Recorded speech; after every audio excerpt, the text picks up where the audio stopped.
नमस्कार दोस्तों।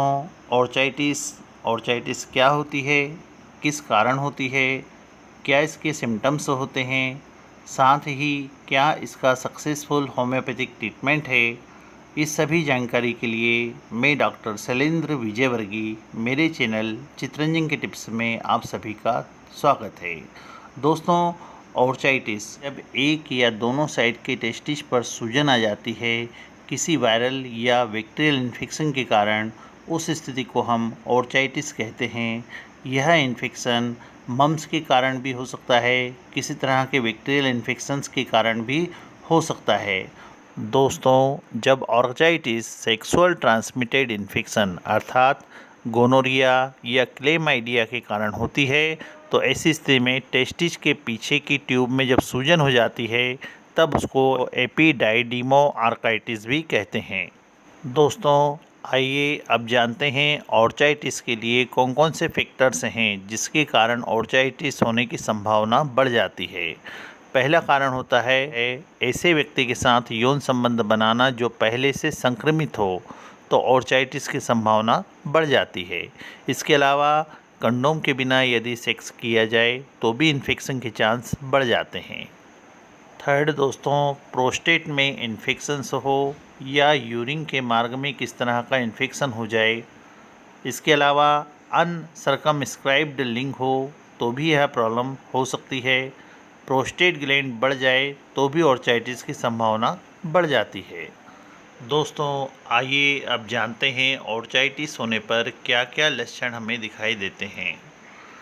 तो सबसे पहली बात तो यह है कि टेस्टिस के ऊपर सूजन आ जाना ही अपने आप में एक बहुत बड़ा लक्षण होता है, पर इसके अलावा भी कुछ और अन्य लक्षण देखने को मिलते हैं। वो किस तरह के हैं? तो पहला, एक या दोनों साइड के टेस्टिस में सूजन हो जाती है, लालपन आ जाता है और इसको यदि हाथ लगाया जाए तो बहुत दर्द महसूस होता है।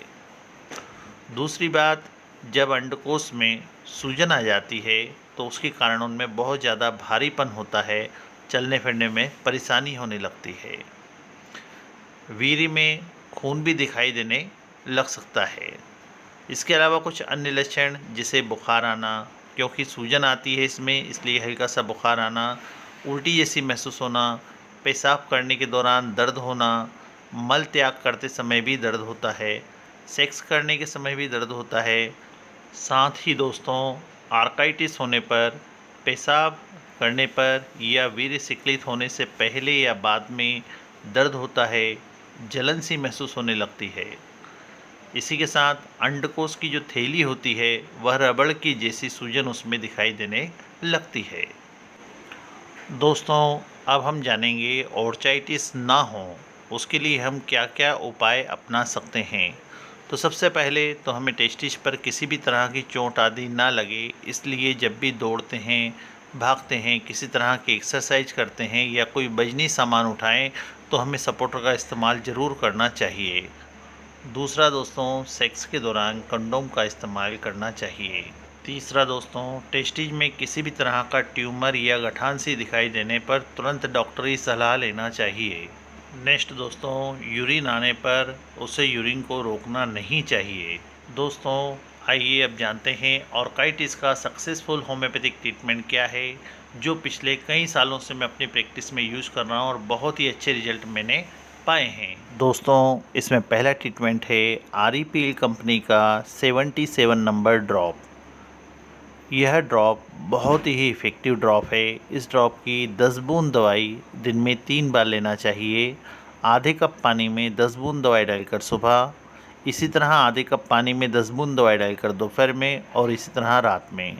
दिन में 3 बार हमें 10-10 बूंद यह दवाई पीना चाहिए। दूसरी मेडिसिन है दोस्तों एक फार्मूला जो कि 3 दवाइयों से मिलकर बना है। पहली मेडिसिन है बेलाडोना 30, दूसरी रोडोडेंड्रॉन 30 और तीसरी मेडिसिन है क्लेमेटिस इरेक्टा 30। दोस्तों, आप ये तीनों ही फाइल किसी भी नज़दीकी होम्योपैथिक मेडिकल स्टोर से सील पैक ले आइए, ये आप रेकवेक कंपनी या SBL कंपनी की ला सकते हैं। साथ ही आप 100 ml की एक खाली बोतल भी ले आएँ जिसमें कि ड्रॉपर ऊपर से लगा हो। इस 100 ml की खाली बोतल में इन तीनों दवाइयों अर्थात बेलेडोना 30 की पूरी फाइल इसमें डाल दीजिए। दूसरी रोडोडेंड्रॉन 30 की फुल फाइल इसके अंदर 100 ml में डालिए। तीसरी मेडिसिन क्लेमेटिस इरेक्टा 30 यह भी आप इसमें डाल दीजिए। अब इसको हर बार यूज़ करने से पहले हिला लीजिए। अच्छे से हिलाने के बाद 3 बूंद दवाई डायरेक्ट जीभ पर डालना है। 3 बूंद दवाई सुबह, 3 बूंद दोपहर में और 3 बूंद रात में जीभ पर डालकर पीना है। इस दवाई को आप जब भी लेंगे इसके साथ पानी ना लें और कम से कम 10 मिनट पहले और 10 मिनट बाद में कुछ खाएं पिए नहीं, तो यह दवाई बहुत ही ज़्यादा इफ़ेक्ट देती है। दोस्तों, इसके अलावा मैं आपको 2 अन्य मेडिसिन बता रहा हूँ, ज़रूरत के अनुसार आप यूज कर सकते हैं। यदि ऑर्काइटिस की प्रॉब्लम के साथ हार्डनेस दिखाई दे अर्थात अंडकोश में सूजन के साथ साथ वहाँ पर हार्डनेस दिखाई दे तो नक्स वोमिका 30 की 2 बूंद रोज़ रात में देना होता है। Nux vomica 30 2 drop daily night में। यदि वहाँ हार्डनेस नहीं हो, बाकी हिस्ट्री दिखाई दे कि पहले कभी गलपेड़े हुए थे अर्थात मम्स की प्रॉब्लम हुई थी उसके बाद ऑर्काइटिस आया है, तो ऐसी स्थिति में पल्सेटिला 30 रात के टाइम 2 बूंद देना है। अर्थात पहले बताई हुई मेरी दोनों दवाइयाँ REPL 77 और जो कॉम्बिनेशन बताया है 3 दवाइयों का, उसके अलावा ज़रूरत रहती है मम्स होते हैं, मम्स के बाद यदि ऑर्काइटिस है तो पल्सेटिला और यदि हार्डनेस दिखाई दे तो नक्स वोमिका।